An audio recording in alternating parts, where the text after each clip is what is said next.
Hey guys, welcome to everything.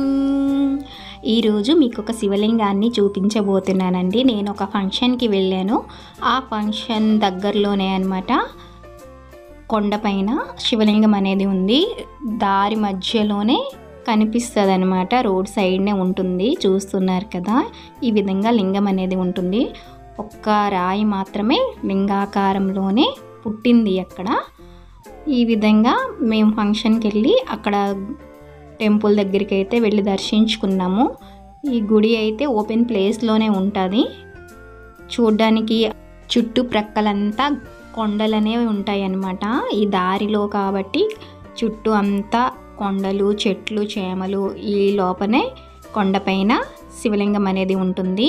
రోడ్డుకి దగ్గరలోనే ఉంటుందన్నమాట. రోడ్ సైడ్నే ఉంటుంది. ప్లేస్ అయితే చాలా ప్రశాంతంగా, చాలా హాయిగా అనిపిస్తుంది అనమాట. ఈ విధంగా ఇక్కడ అయితే ఎవ్రీడే అయితే రష్ అనేది ఉండదు. ఒక్క శివరాత్రికి మాత్రమే ఫుల్ రష్గా ఉంటుంది. అసలు చాలా జనాలు, ఆ చుట్టుప్రక్కల గ్రామం వాళ్ళందరూ ఇక్కడికే వస్తారనమాట. ఇక్కడ లింగం అనేది రోజు రోజుకి పెరుగుతూ ఉంటుంది. ముందుకు శివరాత్రి అనేది ఉందండి. 2 days ముందైతే నేను ఈ వీడియో అయితే తీశాను. ఇక్కడ కొన్ని మెట్లు ఉంది లింగం దగ్గరికి చేరుకోవడానికి. దానికి కలర్స్ కూడా వేస్తున్నారు. వర్క్ అయితే జరుగుతుంది. శివరాత్రి రోజు జనాలందరూ వస్తారు కదా, భక్తులు. వాళ్ళ కోసం సదుపాయం చేస్తున్నారు కనుక ఇక్కడ కొంచెం వర్క్ అనేది అవుతూ ఉందన్నమాట. శివరాత్రి రోజైతే చాలా ఎక్కువ జనం అయితే ఉంటారండి. మిగతా రోజుల్లో ఇప్పుడు మేము ఎలా వెళ్తున్నామో అలాగైతే వచ్చి దర్శించుకుంటూ ఉంటారు. ఈ లింగం ముందు నంది అనేది ఉంది, చూస్తున్నారు కదా. లింగం అనేది ఏ విధంగా, ఏ ఆకారంలో ఉందో ఈ విధంగా మేమైతే చక్కగా దర్శించుకున్నాము. ఫంక్షన్కి వెళ్ళేసి ఆ వచ్చే రూట్లో అనమాట లింగాన్ని అయితే దర్శించుకున్నాము. ఈ లింగం పక్కన కొంచెం దూరంలో అమ్మవారు టెంపుల్ కూడా ఉంది, చిన్న గుడి. అది కూడా చూపిస్తాను మీకు.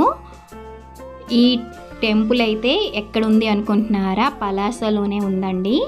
పలాసకి కొంచెం దగ్గరలో అయితే ఈ టెంపుల్ అనేది ఉంది. మీరు కూడా దర్శించుకోవాలనుకుంటే వెళ్ళి ఒక్కసారి దర్శించుకోండి. అక్కడికి వెళ్తే చాలా మనసు ప్రశాంతంగా, శాంతిగా అనిపిస్తుంది అనమాట. ఇక్కడ నుంచి చూస్తే ఆ చెట్లు, పొలాలు ఇవన్నీ చూస్తుంటే చాలా ఆనందంగా ఉంటుంది. మేమందరం అయితే అదేనండి, మా ఫ్యామిలీ అందరం కలిసి మేము ఫంక్షన్కి వెళ్ళామని చెప్పాను కదా.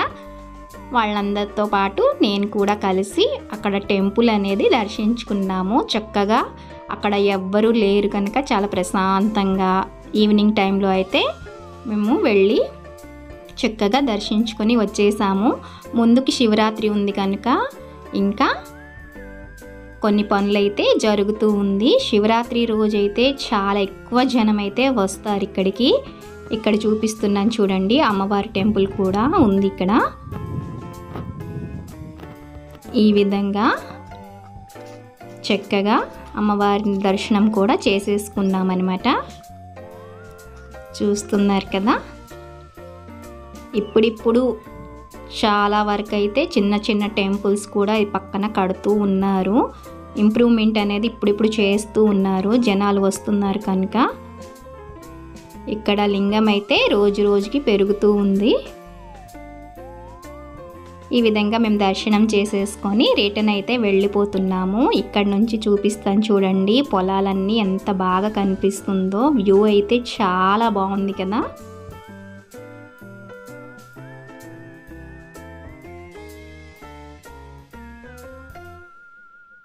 ఎక్కువ స్టెప్స్ కూడా లేదండి. చాలామంది ఎక్కలేము, దిగలేము అని అనుకునే వాళ్ళు కూడా పర్వాలేదు, వెళ్ళి వచ్చేయవచ్చు. ఈ టెంపుల్ని అయితే దర్శించుకోవచ్చు. చాలా తక్కువ స్టెప్సే ఉంది. రోడ్డుకి సైడ్గానే ఉంటుంది అనమాట టెంపుల్. చాలా దగ్గరలోనే ఉంటుంది. పెద్ద కొండేం కాదు. కొండెక్కాలి, దర్శించుకోగలమా లేదా అని కూడా ఆలోచించే అవసరం లేదనమాట. బ్యాక్ సైడ్ కూడా తిప్పి చూపిస్తున్నాను చూడండి. ఈ ముందుకైతే ఆర్చి అనేది చేస్తున్నారు ఇక్కడ. వర్క్ అయితే ఇంకా ఫినిష్ అవ్వలేదు. ఇంకా శివరాత్రికి ఒక 2 days ఉంది కనుక ఇంకా ఆ లోపల అయితే ఫినిష్ చేస్తారేమో. శివరాత్రి రోజు మాత్రం చాలా హెవీ రష్గా అయితే ఇక్కడ టెంపుల్ ఉంటుంది.